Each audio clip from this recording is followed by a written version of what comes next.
Bienvenidos a Corazón Churiurdin.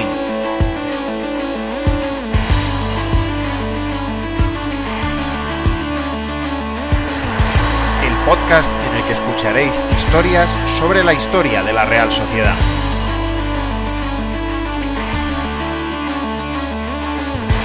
Soy Juan Rodríguez Millán. Arrancamos.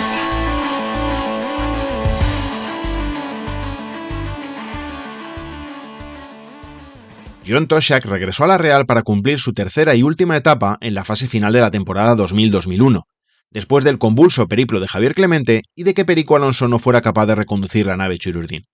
El galés consiguió el objetivo de salvar a la Real y se propuso, como ya había hecho en las dos ocasiones anteriores, reconstruir a la Real para volver a la élite. Para ello, entrenarle resultaba algo secundario. Era técnico del primer equipo, sí, pero también manager. Eso hizo que llegara un momento en el que el Toshack manager decidió que lo mejor era que Toshack dejara de entrenar al equipo, y ese deseo del técnico estuvo muy cerca de hacerse realidad.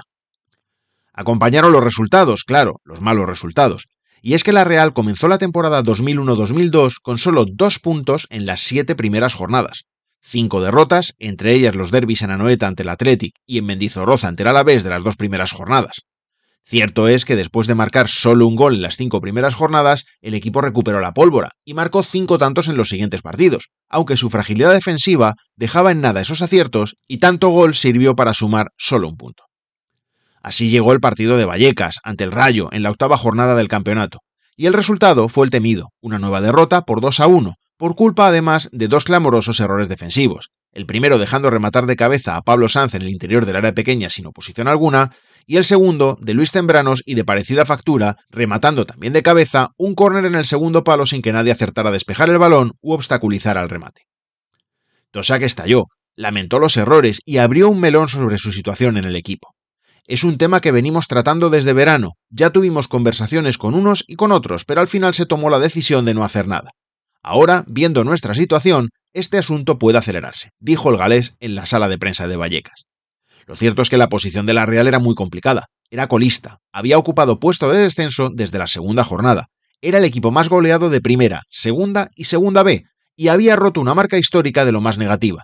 El equipo Churiurdin nunca había llegado a la 9ª jornada de liga sin haber ganado al menos un partido. A partir de aquí, los acontecimientos se producen entre bambalinas, pero de lo publicado en aquellos días se pueden extraer varias conclusiones. Al parecer, Toshack tenía un técnico predilecto con el que se reunió en Madrid tras la derrota de Vallecas, Juan Manuel Lillo.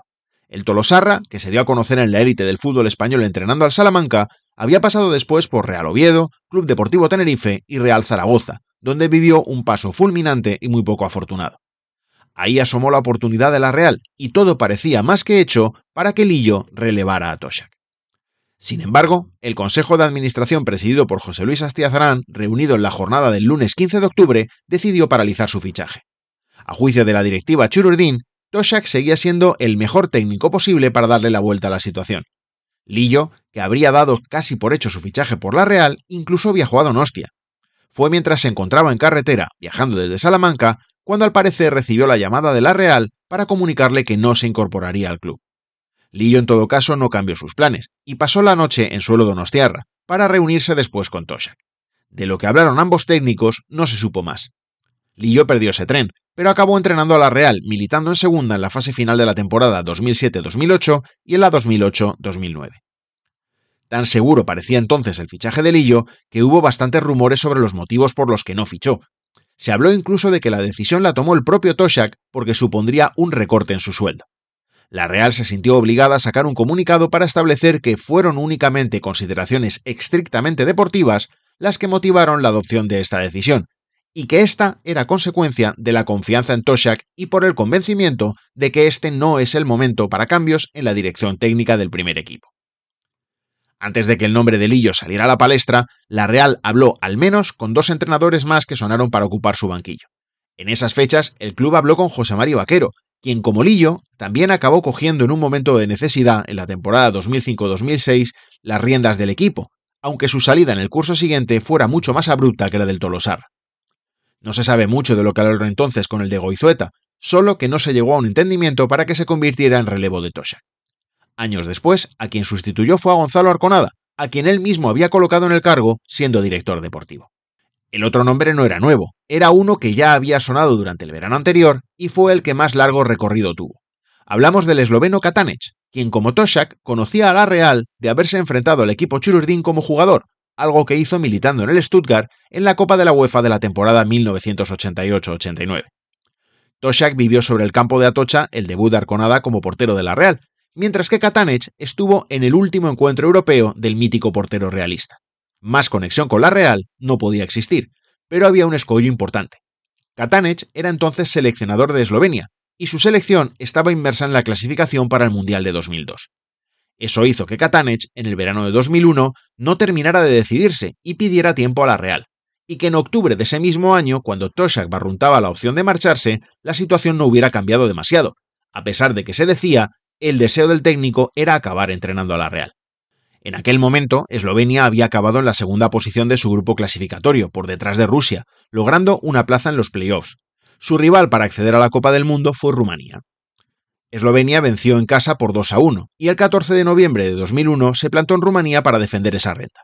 Si perdemos en Rumanía, me marcho de la selección, dijo Katanec entonces. Pero no perdió, empató a 1 y consiguió el billete para Corea y Japón. Su primer rival en la cita mundialista fue, qué cosas, una España en la que un realista, Javi de Pedro, brilló de manera espectacular. Eslovenia quedó eliminada a las primeras de cambio, fue última en su grupo, perdiendo los 3 partidos.